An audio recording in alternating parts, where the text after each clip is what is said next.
중학교 시절에 저는 우리 동네에서 싫어하던 집이 하나 있었습니다. 제 친구네 집이었어요. 아니, 왜 친구네를 싫어하냐 생각하실 수 있지만 친구나 그 가족들이 싫었던 건 아니고요. 그 집에 사는 개가 무서웠어요. 너무 무서웠어요. 엄청 큰 개였어요.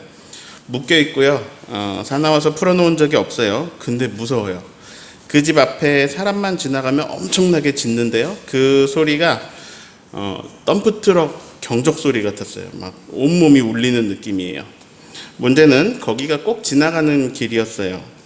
저는 그 집 앞을 지날 때는 온몸에 힘을 주고 긴장을 하고 지나갔어요. 그래도 개가 짖으면 막 소스라치게 놀라요. 애기들은 그 집 앞에 지나갈 때 다 울었고요. 처음 지나가는 사람은 놀래서 막 주저앉기도 했습니다. 정말 그 개는 민폐였던 것 같아요. 무서운 얘기 하는 김에 이 세상에 귀신이 있을까요? 없을까요? 어렸을 때 모여서 귀신 얘기하면 참 무서웠는데요. 빨간 휴지를 줄까? 파란 휴지를 줄까? 지금의 아파트 같은 LED 등 막 환하고 그런 화장실 집안에 있고 그런 집이 아니었던 시절, 옛날 집 구조 기억나시죠? 밤에 화장실 가는 게 엄청 무섭잖아요. 귀신 이야기 들으면 더 무서워가지고 이제 화장실 갈 때 누구랑 같이 가고 손잡고 했던 분들 많으실 겁니다. 자, 어떤 귀신 이야기를 기억하시나요? 처녀 귀신, 몽달 귀신, 우리나라는 저승사자라든지 도깨비라든지 이런 귀신이 한국 사람한테는 익숙한데요. 그렇다면 귀신이 과연 있을까요? 네, 있습니다. 목사님, 성경에 귀신 나와요? 예, 귀신은 성경에 많이 나옵니다. 오늘 읽은 말씀에서도 귀신이 나와요. 예수님이 거라사 지방에 이르렀을 때 귀신 들린 사람을 만납니다. 그런데 여기에 쓰인 귀신이라는 단어의 헬라어 푸뉴마티를 보면은 이 단어는 그냥 영이라는 단어입니다. 즉 귀신은 영적인 존재라는 거죠.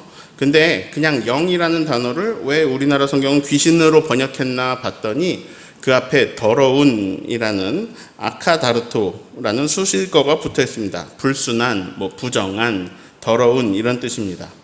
즉 거라사 지방의 한 사람이 불순한 더러운 영에 사로잡혀 있다라는 말입니다. 육체를 가진 처녀 귀신 이런 귀신이 아니라 어떤 실체가 없는 아주 불순하고 더러운 영에 사로잡혀 있다는 말입니다. 육체는 거라사 지방의 사람인데요. 더러운 영이 그를 지배하고 있는 거예요. 이 사람은 귀신 들려서 정상이 아니었습니다. 말썽을 많이 일으켰습니다. 그래서 이 사람은요, 사람들에게서 격리되어서 쇠사슬로 묶여지게 됐습니다. 3절을 읽어보겠습니다. 그 사람은 무덤 사이에 거처하는데 이제는 아무도 그를 쇠사슬로도 맬 수 없게 되었다. 자, 이제는 아무도 그를 쇠사슬로도 맬 수 없게 되었다.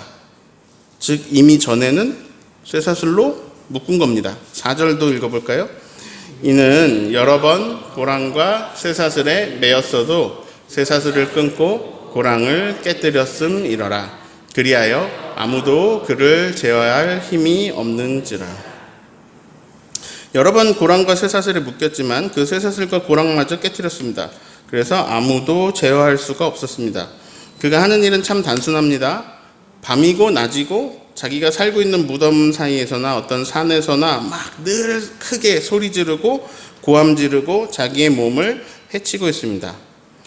저는 이제 개 한 마리도 무서워가지고 그렇게 그 길에 스트레스를 받았는데 이 거라사라는 동네 사람들이 어땠겠어요? 정말 무섭고 두렵고 힘들었을 겁니다. 자, 더러운 영이 하는 일, 더러운 영이 시키는 일은 매우 간단합니다. 해치고 죽이는 일입니다. 사실 그 더러운 영, 자기가 그 몸에 오래 있으려면, 오래 머물려면 그 몸 잘 유지시키고 건강하게 시켜주고 하면 좋을 텐데 귀신은 해치고 죽이는 일 전문이라 그런지 아무튼 자기가 머무는 몸까지도 해치고 있습니다. 자, 그런 그가 예수님을 보자 어떤 행동을 하는지 6절을 읽어보겠습니다. 그가 멀리서 예수를 보고 달려와 절하며. 자, 더러운 영이 한 일이 뭐냐? 놀랍게도 예수님을 보고 달려와서 절을 한 것입니다. 자, 7절도 같이 읽습니다. 큰 소리로 부르짖어 이르되 지극히 높으신 하나님의 아들 예수여, 나와 당신이 무슨 상관이 있나이까?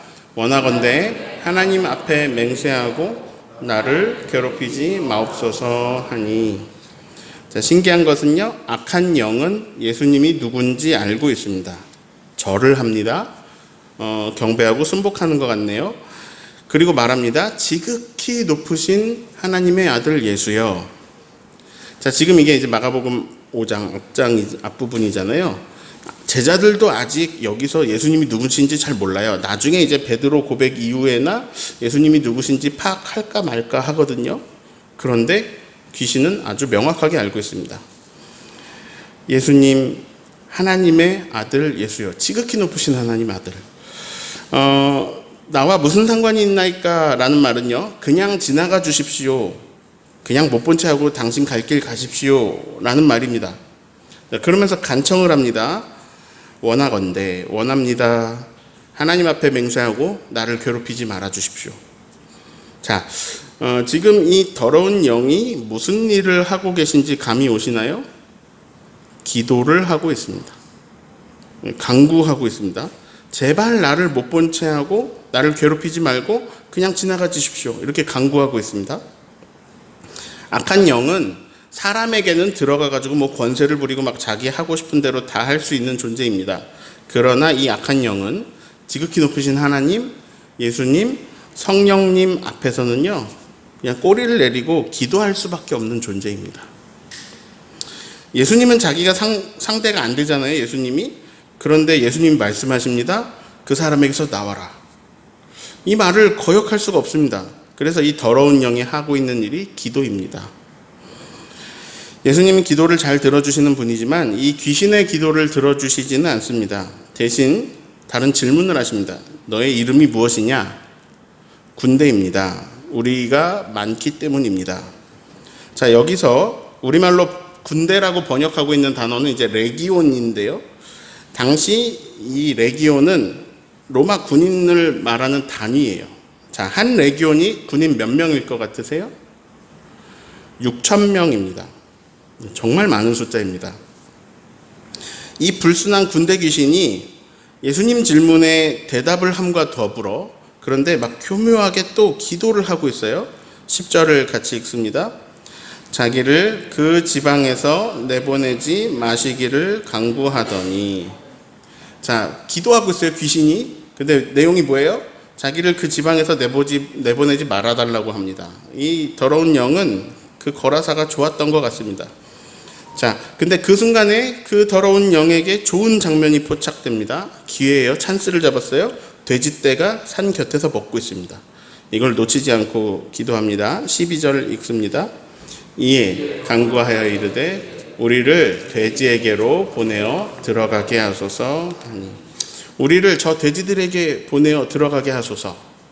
자, 6,000명이나 되는 귀신 돼지에게 보내주세요. 자, 이것이 왜 악한 영에게 기회가 된다라고 제가 말했을까요? 성경에는 그런 말이 없는데요. 자, 돼지에게로 들어가면 그 돼지는 이제 거라사 지방에 있을 거니까 그 지방에 머물고 싶어하는 이 악한 영의 소원이 이루어지기 때문일까요? 자, 이 말씀이요, 같은 본문이 있는데 누가복음 8장에도 나와 있습니다. 제가 누가복음 8장 31절을 읽어드릴게요. 무적행으로 들어가라 하지 마시기를 간구하더니. 자, 무적행은요, 그냥 뭐 지옥이라고 생각할까요? 악마들이 한번 떨어지면 다시는 나올 수 없도록 감금하는 감옥이라고 생각하시면 됩니다. 즉, 이 말은요, 무적행은 너무나도 가기 싫으니 차라리 저 돼지에게로 보내주십시오 라고 하는 기도입니다. 네, 그게 맞을 거예요. 그런데 저는 여기에서 이 악한 영이 예수님한테 기도를 함과 동시에 예수님을 시험해 볼 기회를 잡은 것은 아닐까 하는 생각을 해보게 되었습니다. 기도를 가장해서 교묘히 예수님을 또 그 사이에 시험하는 것으로 보였습니다. 지금 이 악한 영에 사로잡힌 자는요, 이 귀신 들린 자는 사회적으로 볼 때 이 사회에 꼭 필요한 사람일까요? 있으나 없으나 한 사람일까요? 없는 게 도움이 되는 사람일까요? 이 사람은 없는 게 도움이 되는 사람입니다. 수많은 사람을 두렵게 하고 괴롭게 하고 있잖아요. 이런 사람을 이제 옛날에 나쁜 말로 짐승만도 못한 사람이라고 했습니다. 짐승은요, 사람들을 기쁘게 하는 일이 많습니다. 반려동물들은 가족 구성원으로 여김을 받고 있죠. 저는 이 악한 영의 기도가 기도인 척 하면서 시험하는 걸로 보였는데요. 그 이유는 이렇습니다. 이 짐승만도 못해 보이는 사람, 그동안 거라사 동네 사람들에게 엄청난 공포를 가져다 준 사람, 격리를 시켜놓고 몇 번을 묶어놓고 쇠사슬 고랑을 채워도 다 그것 끊어버리고 사회를 다 공포로 몰아넣은 사람, 이런 사람답게 살게 해주시려고 저 돼지 2,000마리를 당신은 죽일 수 있습니까? 자, 지금 돼지 2마리가 아니고요, 2,000마리입니다. 한 마리에 10,000원이라고 하면요, 2,000만 원입니다. 한 마리에 10만 원이라고 하면 2억입니다. 한 마리에 30만 원만 잡아도요, 6억입니다. 제가 2022년 돼지 한 마리 가격을 알아봤어요.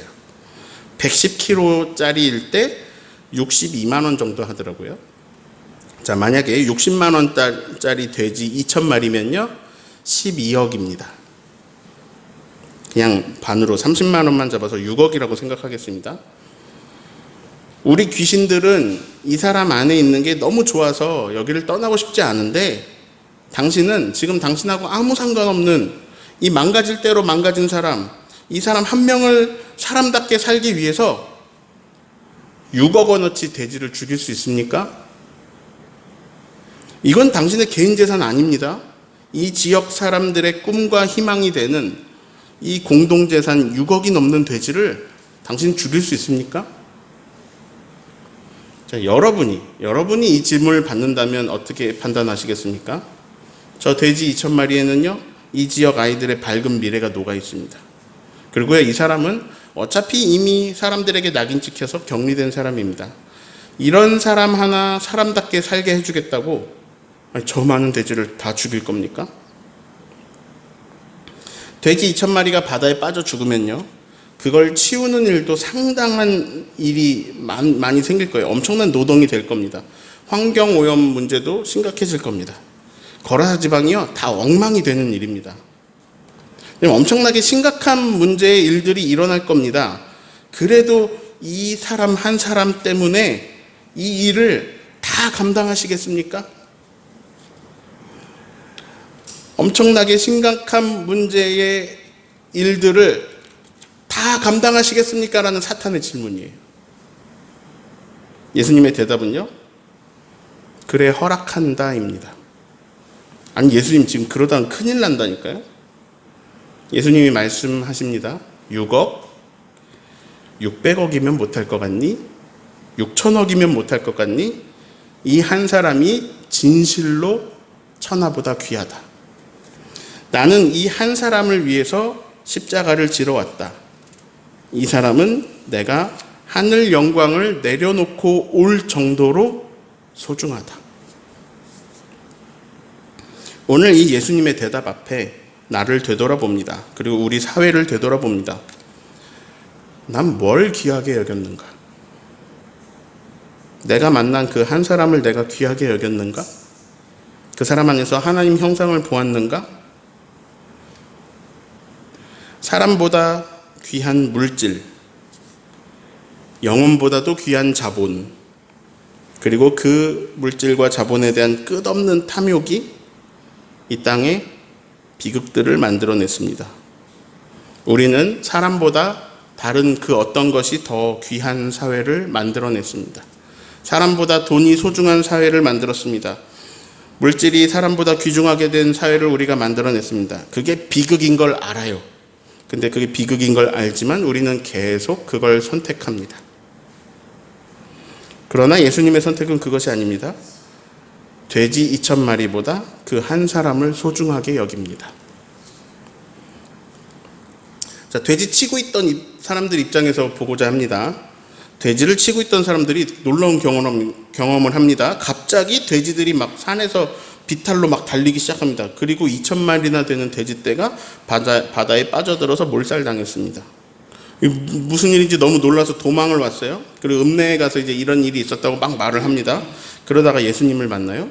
근데 그 앞에 그 무서운 귀신 들렸던 사람이 옷을 입고요, 제정신으로 앉아 있는 걸 봅니다. 맨날 옷 다 찢어가지고 막 몸을 핥히고 돌로 상하게 하고 있었던 사람이요, 옷 입고 제정신으로 앉아 있어요. 그걸 보고 두려워합니다. 무서워합니다. 자, 그 옆에서 이 모든 걸 다 지켜보고 있던 사람이 있었어요. 그 사람들이 이제 이 모든 상황을 다 얘기해줘서 이제 알게 되었어요. 자, 여기까지 상황에서 바람직한 반응은 뭘까요?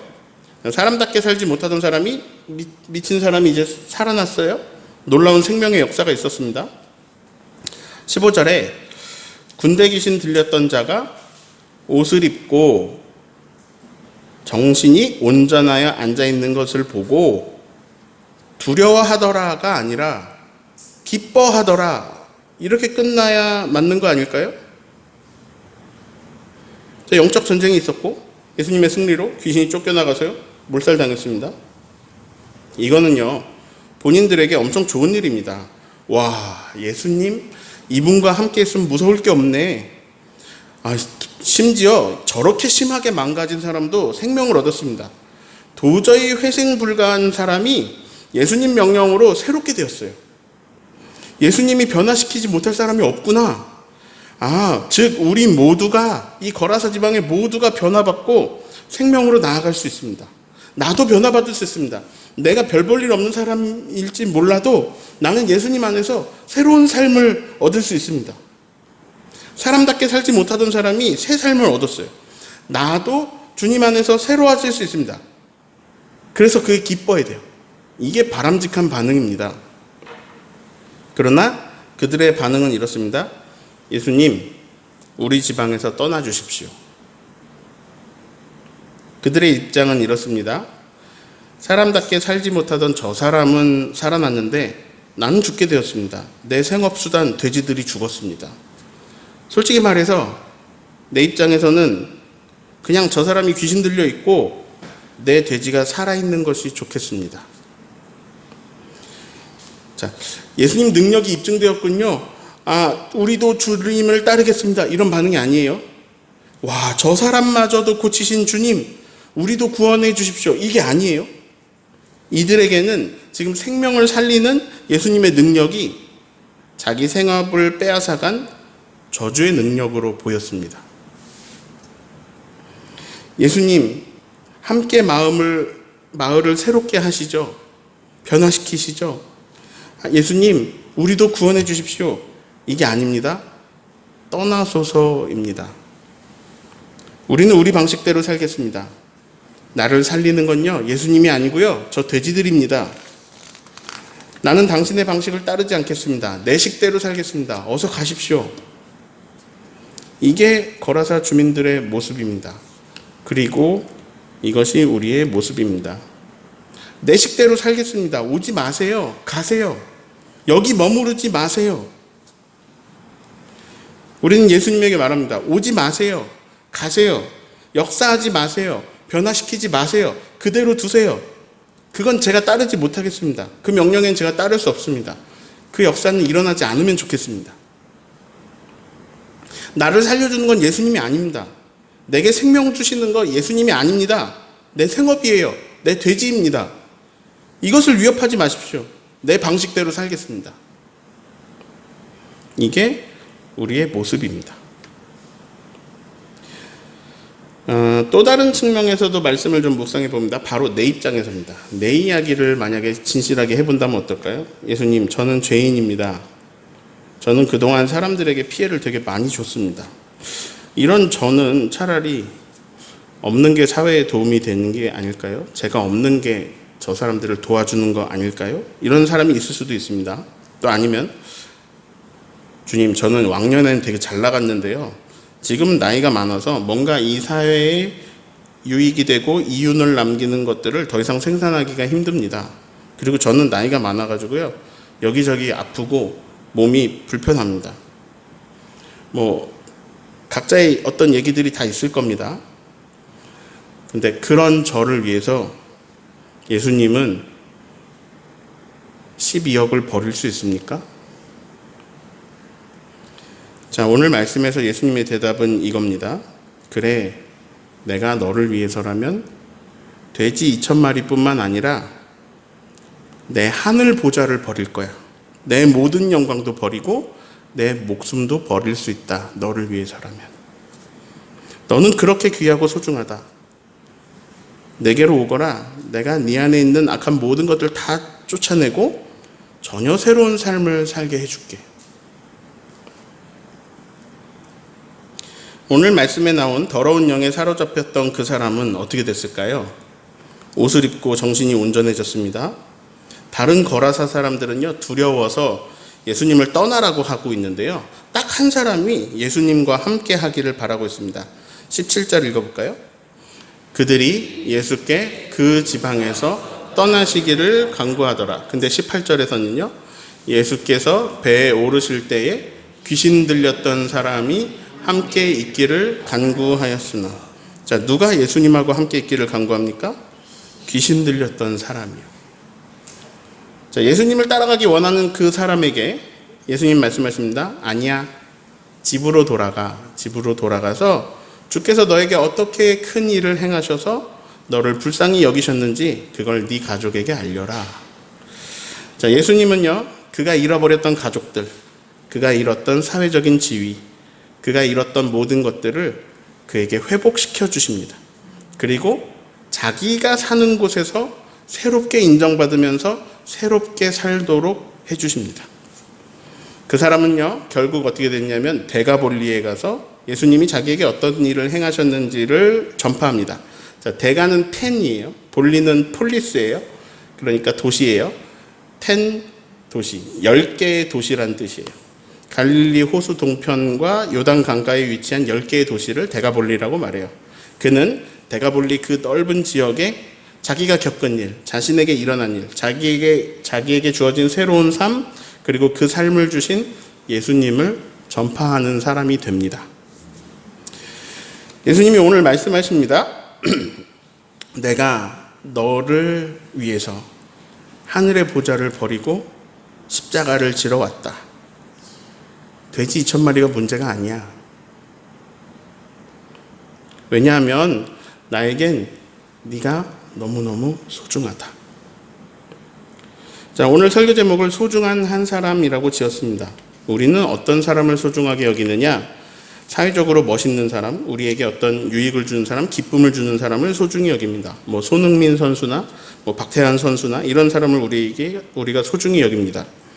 그러나 지나가는 사람 위협하고 겁주고 무섭게 했던 이 사람은 우리가 소중히 여기지 않습니다. 차라리 없으면 좋을 것 같다라고 생각하는 사람입니다. 그러나 예수님은 그 사람도 소중히 여기십니다.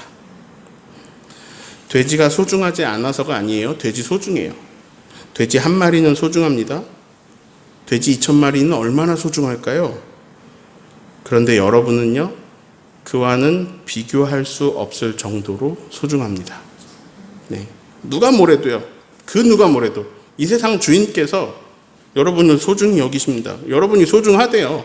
주인이 소중하다는 거예요. 진실을 선언합니다. 당신은 소중한 한 사람입니다. 온 세상의 주인은요, 당신을 소중히 여기십니다. 당신이 너무 소중해서요, 당신에게 하나님 나라 주고 싶으셔서 이 땅에 오셔서 그깟이라고 해서 죄송합니다. 그깟 돼지 2,000마리보다 당신이 훨씬 더 소중하시다는 것을 오늘도 알려주고 계시고요.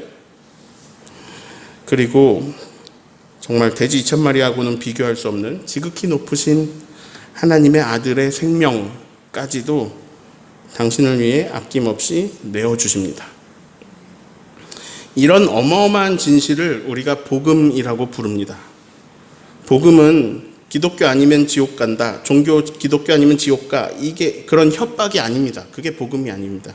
복음은 하나님이 우리를 얼마나 아끼시고 얼마나 사랑하시고 소중히 여기시는가를 진실하게 있는 그대로 들여다보고 그것이 정말 기쁜 소식이라는 것을 아는 거예요. 그걸 누리는 거예요. 그것이 우리에게 기쁜 소식입니다. 이게 너무 근사해가지고요. 거짓말 같아요. 너무 근사해서 거짓말 같아도 이게 진실입니다. 당신은 존귀하고 소중합니다. 하나님은 당신을 아끼고 사랑하십니다. 그리고요, 이건 제 말이 아니고요, 예수님의 말씀입니다. 세상이 우리에게 어떻게 가르치든 어떤 가치를 주입하든 우리가 물질보다 못하고 돈보다 못한 존재로 계속해서 비참해지든 그거는 진실이 아니에요. 예수님 말씀, 하나님 진짜 주인의 뜻이 진실입니다. 남신도 주일입니다. 우리 남신도 몇 사람 안 되잖아요. 우리 예수님에게는 그 딱 한 사람이 천하보다 소중합니다. 예수님이 우리를 소중히 여기시니까요. 그럼 뭐 이제 우리는 어떻게 해야 될까요? 우리도 우리를 소중히 여기셔야 돼요. 나를 미워하는 사람들이 있어요. 나를 너무 하찮게 생각하는 사람들이 있어요. 근데 아니에요. 우리는 우리 부모님이 그렇게 우리를 귀하게 여겼던 사람이고, 그리고 우리는 예수님이 우리를 아주 소중히 여기시는 소중한 사람입니다. 그래서 나를 소중히 여겨야 되고요. 또 저 사람은요, 내가 평소에 무시했었어요. 그러나 그 사람도 주님이 아끼시고 소중히 여기시는 사람입니다. 그래서요, 우리는 이제 예수님이 우리를 소중히 여기시니까 우리도 우리 스스로를 소중히 여기고 우리 주변 사람들을 소중히 여겨야 돼요. 특히 배우자나 가족들을 소중히 여기고요. 나아가 사회적으로 지극히 작은 자 한 명까지 소중히 여길 수 있으면 좋겠습니다. 그럴 수 있다면요, 우리는 땅에서도 하나님 나라를 볼 겁니다. 서로를 소중하게 여기는 저와 여러분 되시기를 예수님의 이름으로 축원합니다.